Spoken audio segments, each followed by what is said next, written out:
इस video class में हम बात करेंगे रस का स्वरूप। रस क्या क्या है? पहली बात तो रस को ब्रह्मानंद सहोदर कहा है आचार्य भट्टनायक ने, और आचार्य विश्वनाथ ने इसका स्वरूप बताया है। तो हम इस क्रम को ध्यान में रखेंगे, इस क्रम को कि उन्होंने क्रम में बताया क्या है। तो उन्होंने सबसे पहले कहा अखंड है, फिर स्वप्रकाश है, फिर आनंदमय है, उसके बाद चिन्मय है, फिर वेद्यांतर स्पर्श शून्य है, फिर ब्रह्मानंद सहोदर है, उसके बाद लोकोत्तर लोकोत्तर चमत्कार प्राण है, अपने आकार से भिन्न रूप में आस्वादित होता है। रस काव्य की आत्मा है किसने कहा? तो अग्नि पुराणकार ने रस को अनिवार्य घोषित करते हुए कहा कि लक्ष्मी रिव बिना त्यागान वाणी भाति नीरसा। आचार्य राजशेखर ने रस को काव्यात्मक घोषित कर दिया। शब्दार्थो ते शरीरम रसम आत्मा। अनेक प्रवर्ती आचार्यों ने रस को काव्यात्मा माना। कुछ निम्नलिखित है। अभिनव गुप्त ने कहा रसनयन सर्वजीवित काव्यम। माहिम भट्ट ने कहा काव्य स्यात्पत्ति संगिनी रसादि रूपे न कस्यचित विभीता। मम्मट ने कहा ये रसस्यम गिनः। विश्वनाथ ने कहा वाक्यम रसात्मकम काव्यम। जगन्नाथ ने कहा रमणीयार्थ प्रतिपादक काव्यम। उसके बाद हिंदी में रस विवेचन। तो हिंदी में रस विवेचन किसने क्या कहा?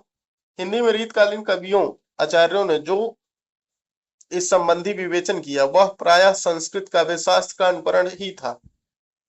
काव्य सार शब्दार्थ को रसते ही काव्य सुसार, देव ने कहा। भूल कहत नौ रस सुकवि सकल मूल सिंगार, देव ने कहा। सबको केशव दास कही नायक है सिंगार, केशव दास ने कहा। आधुनिक कालीन विद्वानों ने रस संबंधी मौलिक विवेचन तो किया, किंतु वह प्रायः रस निष्पत्ति एवं साधारणीकरण के संबंध में ही किया गया, जिसका विवेचन अगले अध्याय में किया जाएगा। यहाँ अनेक अन्य उल्लेख मत दिए जाते हैं। महावीर प्रसाद द्विवेदी ने कहा रस कविता का सबसे बड़ा गुण है। रामचंद्र शुक्ल ने कहा हृदय की मुक्तावस्था रस दशा कहलाती है। राम कुमार वर्मा ने कहा कि रस अमर है, वह काव्य का सबसे महत्वपूर्ण अंग भी है तथा जब तक काव्य रहेगा रस की सृष्टि निरंतर होती रहेगी। डॉक्टर नागेंद्र तो कहलाते ही है रसवादी आचार्य। उसके बाद रस निष्पत्ति। रस निष्पत्ति रस की सर्वप्रथम व्याख्या भरत मुनि नाट्यशास्त्र में मिलती है। निष्पत्ति शब्द का प्रथम प्रयोग भरत मुनि ने रस सूत्र में किया। भरत मुनि का रस सूत्र रस की निष्पत्ति को ही व्यक्त करता है, अतः उसकी व्याख्याएं भी रस निष्पत्ति से सम्मत है। भरत मुनि के रस सूत्र विभावन भाव व्यभिचारी भाव संयोगत रस निष्पत्ति को प्रवर्ती आचार्यों द्वारा स्वीकृति तो मिली, किंतु इसके दो पदों संयोग और निष्पत्ति का स्पष्ट अर्थ निर्दिष्ट न होने के कारण इसकी विभिन्न व्याख्याएं की गई। रस निष्पत्ति से तात्पर्य काव्य आस्वाद की प्रक्रिया। काव्य आस्वाद का प्रश्न रचना में कवि द्वारा रस के सृजन तथा पाठक द्वारा उस रस को ग्रहण किए जाने की प्रक्रिया से संबंधित है। तो इन्होंने जो दो शब्द बताए संयोग और निष्पत्ति, इसका अर्थ स्पष्ट नहीं था। इसी को आगे चल के चार विद्वानों ने इसका अर्थ स्पष्ट किया है रस निष्पत्ति के संबंध में। तो हम देखेंगे रस निष्पत्ति को। तो ये जो चार विद्वान है इसको हम देख लेते हैं अभी।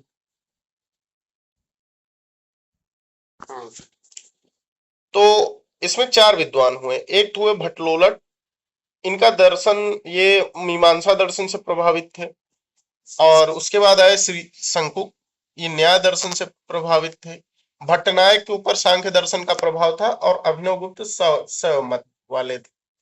तो इनका संयोग और निष्पत्ति दो शब्द भरत मुनि ने जो कहा है उसको उसका क्या अर्थ हुआ? तो भट्टलोलट ने कहा कि संयोग का अर्थ संबंध है और निष्पत्ति का अर्थ उत्पत्ति। इनकी जो व्याख्या थी कि रस क्या होता है, मतलब रस का आस्वादन कैसे होता है, तो इन्होंने कहा कि रस जो है वो असल में अनुकार्य वास्तविक रामाद में है, लेकिन यह उत्पन्न होता है। और उत्पन्न कहाँ होता है यह नहीं बता पाए। रामादि में उत्पन्न होता है, वास्तविक नट में होता है या सामाजिक में होता है, लेकिन इन्होंने कहा कि रस की उत्पत्ति होती है। अब तो इसीलिए भट्टलोलट का जो सिद्धांत है उसको कहा गया उत्पत्तिवाद या आरोपवाद।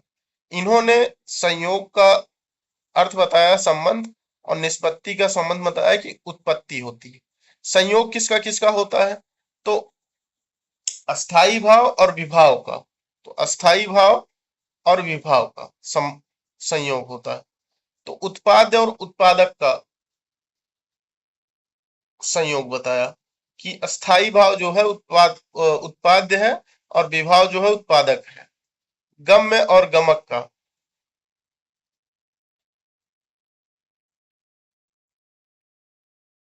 कि और पुष्प और पोषक का संचारी भाव से अस्थाई भाव का क्या संबंध है? तो अस्थाई भाव पुष्प है और संचारी भाव उसका पोषक है। इसी तरीके से श्री शंकुक ने अनुमितिवाद दिया अपना। इन्होंने कहा कि रस की अनुमिति होती है और रस की स्थिति कहाँ रहती है? तो अनुकर्ता यानी कि नट में रहती है। इन्होंने संयोग का अर्थ अनुमान बताया और अस्थाई भाव और विभाववाद में संबंध बताया अनुमाप्य और अनुमापक का। इन्होंने कहा कि अनुमान होता, अनुमिति होती है। इनके सिद्धांत को अनुमितिवाद कहा जाता है।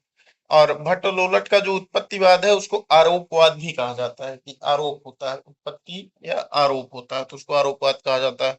श्री शंकुक के सिद्धांत को अनुमितिवाद कहा जाता है। फिर आए भट्टनायक, इन्होंने कहा तुम लोग बता नहीं पा रहे हो।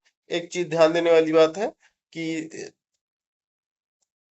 तुरंग न्याय का सिद्धांत दिया था श्री शंकुक ने कि जैसे हम घोड़े की तस्वीर देखते हैं और तो उससे हमें एक सजीव घोड़ा प्रतीत हो जाता है, अनुमान हो जाता है उस घोड़े का, इसमें घोड़ा है लेकिन घोड़ा वास्तव में नहीं होता, इसलिए उनको अनुमितिवाद कहा गया है।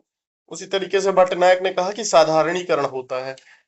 और इन्होंने कहा कि भुक्तिवाद, इनका जो मत था वो भुक्तिवाद या भोगवाद है। इन्होंने संयोग का अर्थ विभावन बताया, अस्थाई भाव और विभाव में भोज्य और भोजक का संबंध बताया है। और इनकी जो निष्पत्ति है उसको भुक्ति कहा इन्होंने, कि रस की भुक्ति होती है। इन्होंने कहा कि रस जो है वो प्रेक्षक यानी कि दर्शक में होता है। अभिनव गुप्त आए, इन्होंने साधारणीकरण को और व्यवस्थित किया। इनका है अभिव्यक्तिवाद। इन्होंने कहा कि रस की अभिव्यक्ति होती है, निष्पत्ति का अर्थ अभिव्यक्ति है। संयोग का अर्थ इन्होंने अभिव्यंजना बताया और अस्थाई भाव और बाकी भावों का संबंध व्यंग और व्यंजक के रूप में बताया कि व्यंजक से व्यंग है। और इन्होंने कहा कि जो रस है वो सामाजिक यानी कि सहृदय में होता है, कि सभी पाठकों में नहीं होता, सभी प्रेक्षकों में नहीं होता है। जिनके जो सहृदय है, सामाजिक है, उन्हीं में होता है रस। रस का आस्वादन वही लोग कर सकते हैं।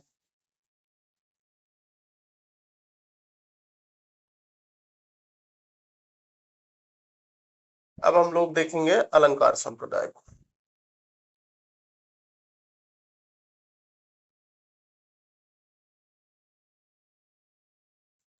तो अब आगे हम बात करेंगे अलंकार संप्रदाय की।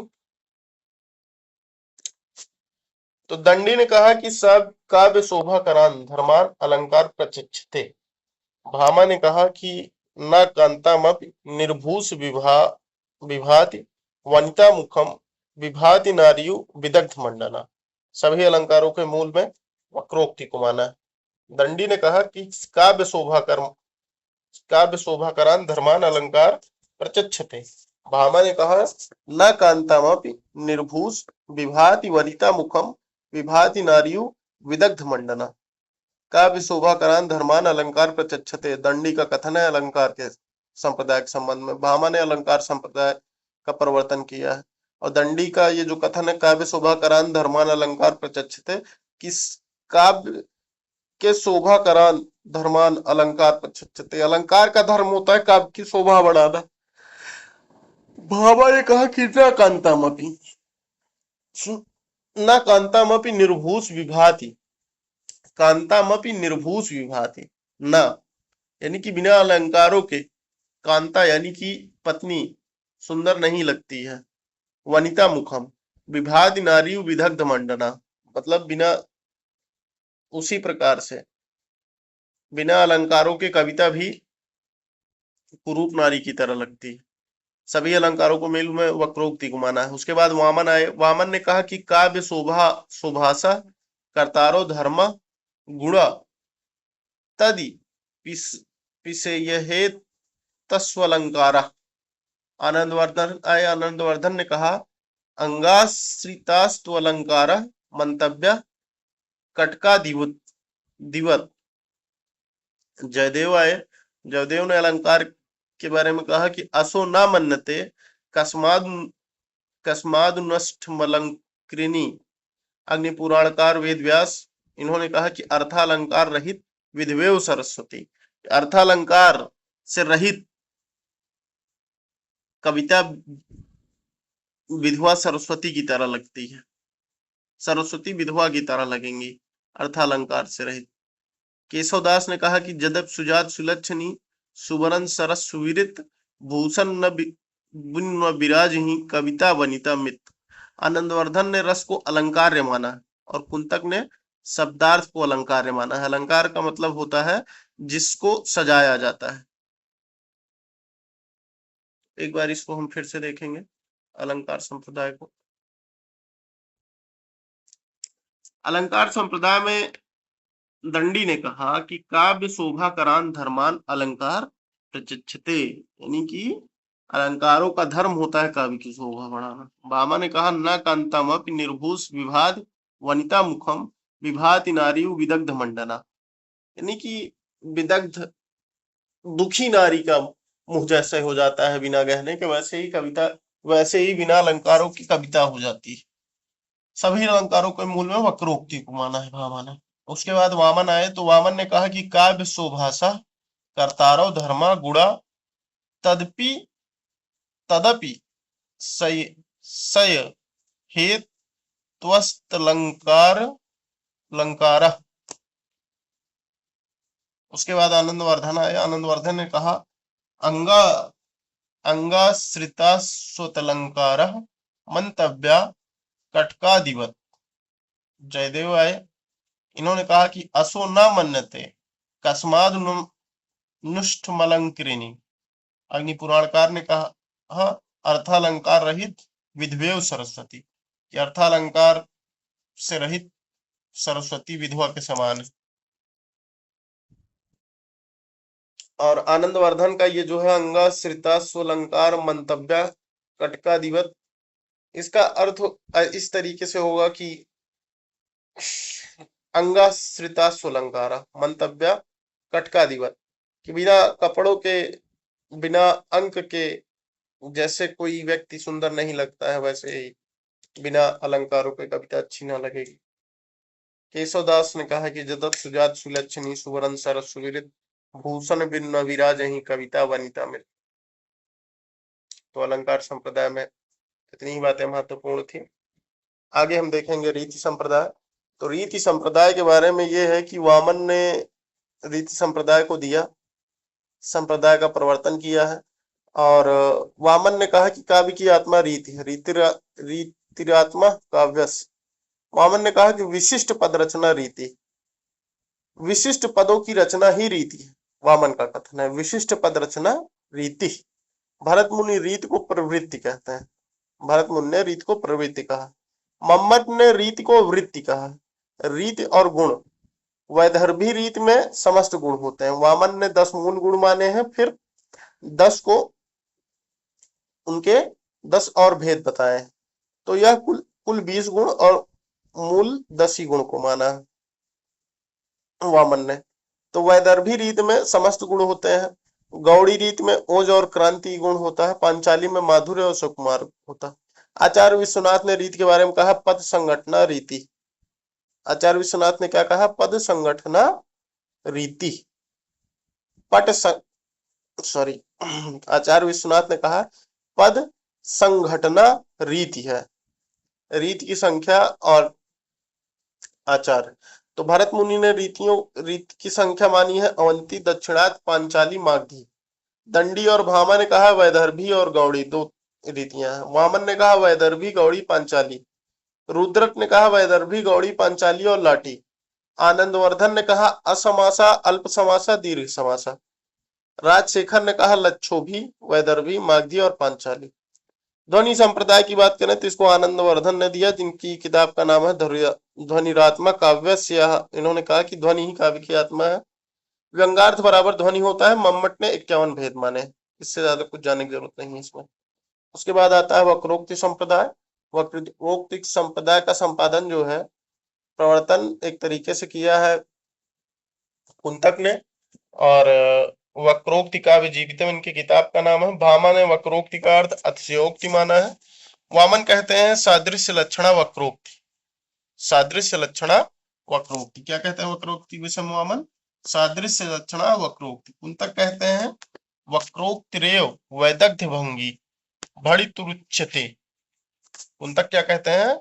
वक्रोक्तिरेव वैदग्ध्य भंगी भणितुरुच्यते। उसके बाद औचित्य संप्रदाय, इसका प्रवर्तन किया क्षेमेंद्र ने। समन्वयकारी सिद्धांत है औचित्य संप्रदाय। भरत मुनि की परिभाषा है इसके बारे में। वयो अनुरूपः प्रथमस्तु वेशो वेशानुरूपश्च गति प्रचारा गति प्रचारानुगतम च पाठ्यम पाठयानुरूपो अभिन्यस्य कार्य। क्षेमेंद्र कहते हैं उचितस्य चायो भावतस्य दौचित्यम प्रचक्षते औचित्यम रस सिद्धस्य स्थिरम काव्यस्य जीवितम। औचित्य के 27 भेद माने हैं क्षेमेंद्र ने। तो भरत मुनि की परिभाषा महत्वपूर्ण है। उसके बाद क्षेमेंद्र की, क्षेमेंद्र ने 2 परिभाषा दी है। क्या क्या? उचित उचितस्य च यो भावतस्य दौचित्यम प्रचक्षते और औचित्यम रस सिद्धस्य स्थिरम काव्यस्य जीवितम। औचित्य के इन्होंने क्षेमेंद्र ने 27 भेद माने। उसके बाद आते हैं रुद्रट। रुद्रट ने कहा वैदर्भी पांचाल्यो प्रेयसी करुणे भयानकाद भूतयो लाटी गौड़े रौद्र कुर्याद यथोचित्यम। इसके बाद काव्यदोष की बात की जाए तो काव्यदोष अग्निपुराणकार ने कहा उद्वेग जन को दोषा। अग्निपुराणकार ने क्या कहा है? उद्वेग जन को दोषा। उसके बाद आचार्य वामन ने कहा है गुण विपर्यात मानो दोषा। उद्वेग जन को दोषा अग्निपुराणकार ने, आचार्य वामन ने कहा है गुण विपर्यात मानो दोषा। विश्वनाथ ने कहा है कि दोषास्त स्यापकर्षकः दोषास्त स्यापकर्षकः। मठ ने कहा मुख्यार्थ हति निर्दोषो रसश्च मुख्यस्त द्वाच्यः उभयोपयोगिनः सस्युशब्दाध्या तेन ते स्वापि सह। इस तरीके से हमने काव्यदोष भी देख लिया। एक बार फिर देख लेते हैं। अग्निपुराणकार ने उद्वेग जन को दोषा कहा। उसके बाद आचार्य वामन ने गुण विपर्यात्मानुदोषा कहा। विश्वनाथ ने कहा दोषास्त स्याकर्षकः। मम्मट ने मुख्यार्थ हति निर्दोषो रसश्च मुख्य दास्त्रयाद्वाच्यः। इसके बाद एक बार हम देख लेते हैं कि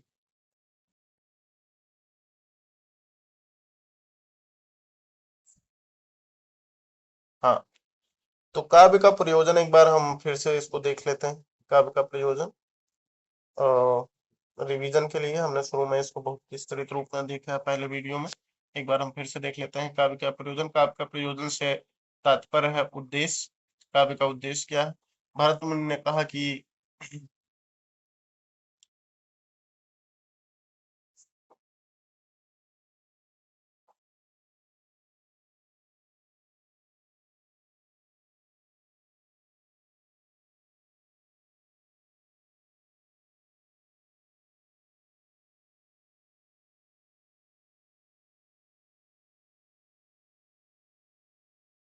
तो हमने क्या क्या अभी तक बात की? हमने बात की है संस्कृत आचार्यों की, काव्य लक्षण की। काव्य लक्षण हमने बहुत विस्तृत रूप में देखा पहले वीडियो में। फिर हम काव्य प्रयोजन और काव्य हेतु का एक रिवाइज कर लेते हैं यहाँ से जल्दी जल्दी। तो काव्य प्रयोजन, काव्य का उद्देश्य क्या है? भरत मुनि ने कहा धर्म यश आयु साधक हितकथ बुद्धिवर्धक लोक उपदेश विश्रांति। भामा ने कहा पुरुषार्थ चतुष्टय धर्म अर्थ काम मोक्ष कीर्ति प्रीति समस्त कला का ज्ञान। वामन ने कहा कीर्ति और प्रीति। रुद्रट ने कहा पुरुषार्थ चतुष्टय अनर्थ का समन विपत्ति निवारण रोग मुक्ति अभिमत वर्ग की प्राप्ति। कुंतक ने कहा पुरुषार्थ चतुष्टय के साथ व्यवहार ज्ञान परम आह्लाद अंतस चमत्कार। भोजराज ने कहा कीर्ति और प्रीति। मम्मट ने कहा है काव्य यसे अर्थे कृते व्यवहार विदेश वेतर छतय सद्या पर निवृत्तयो कांता सम्मत उपदेश युजे। इसके बाद इसमें ध्यान देने वाली बात यह है कि वामन और भोजराज ने कीर्ति और प्रीति दोनों को काव्य का उद्देश्य माना है। फिर कला के लिए होमन Longinus Schiller Swinburne, Oscar Wilde, Bradley. कला जीवन के लिए प्लेटो, रस्किन, टॉलस्टॉय। समन्वयवादी अरस्तु, होरेस, ड्राइडन, कॉलेज। रफ संप्रदाय भामा ने रस को अलंकार और विभाव को रस माना है। रस का स्वरूप आचार्य विश्वनाथ ने बताया है। इन्होंने क्या क्या बताया? अखंड है, स्वप्रकाश है, आनंदमय है, चिन्मय है, वेद्यांतर स्पर्श शून्य है, ब्रह्मा स्वाद सहोदर है, लोकोत्तर चमत्कार प्राण। ये आचार्य विश्वनाथ ने बताया है रस का स्वरूप। तो इसको क्रम से याद रखना है कि अखंड, स्वप्रकाश, आनंदमय, चिन्मय, वेद्यांतर स्पर्श शून्य, ब्रह्मा स्वाद सहोदर, लोकोत्तर चमत्कार प्राण। रस काव्य की आत्मा है। किसने क्या कहा? आचार्य राजशेखर ने कहा शब्दार्थो ते शरीरम रस आत्मा। अभिनव गुप्त ने कहा रसनयन सर्व जीवित काव्यम। मम्मट ने कहा ये रसस्यम गिना गिना। अग्नि पुराणकार ने कहा लक्ष्मी रिव विना त्यागा नवाणी भांति नीरसा। माहिम भट्ट ने कहा काव्य स्यात्पति संगिनी रसादि रूपो न कस्यच विभिता। अभिनव गुप्त ने कहा सर्वथा रसनात्मक वीत विघ्न प्रीति ग्राह्यो भाव एवं रसा। सर्वोत्कृष्ट की बात करें तो भरत मुनि ने श्रृंगार को माना है और भवभूत ने करुण रस को सर्वोत्कृष्ट रस माना। इसके बाद काव्य हेतु की बात की जाए तो काव्य का कारण क्या है? भामा ने प्रतिभा को माना है।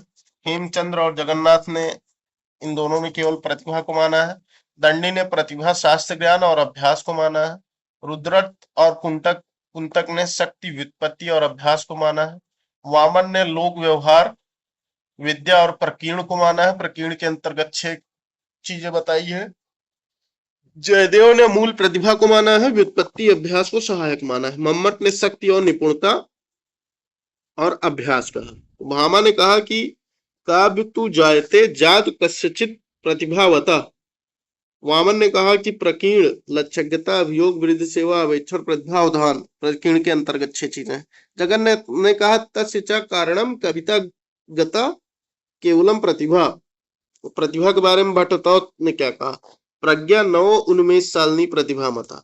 अभिनव गुप्त ने कहा प्रतिभा अपूर्व वस्तु निर्माण क्षमा, प्रज्ञा अपूर्व वस्तु के निर्माण में सक्षम। कुंतक ने कहा प्राक्तनाद्यतन संस्कार परिपाक प्रौढ़ा प्रतिभा कच देव कवि शक्ति। मम्मट ने कहा शक्ति कवित्व बीज रूपा संस्कार विशेष है। जगन्नाथ ने कहा सा काव्य घटनानुकूल शब्दोपस्थिति प्रतिभा के भेद। रुद्रट ने बताया सहजा और उत्पाद्या। सहजा क्या होती है? पूर्व जन्म से, उत्पाद्या इसी जन्म से अर्जित। राजशेखर ने क्या बताया? कारित्री और भावित्री। कारित्री का संबंध किससे है?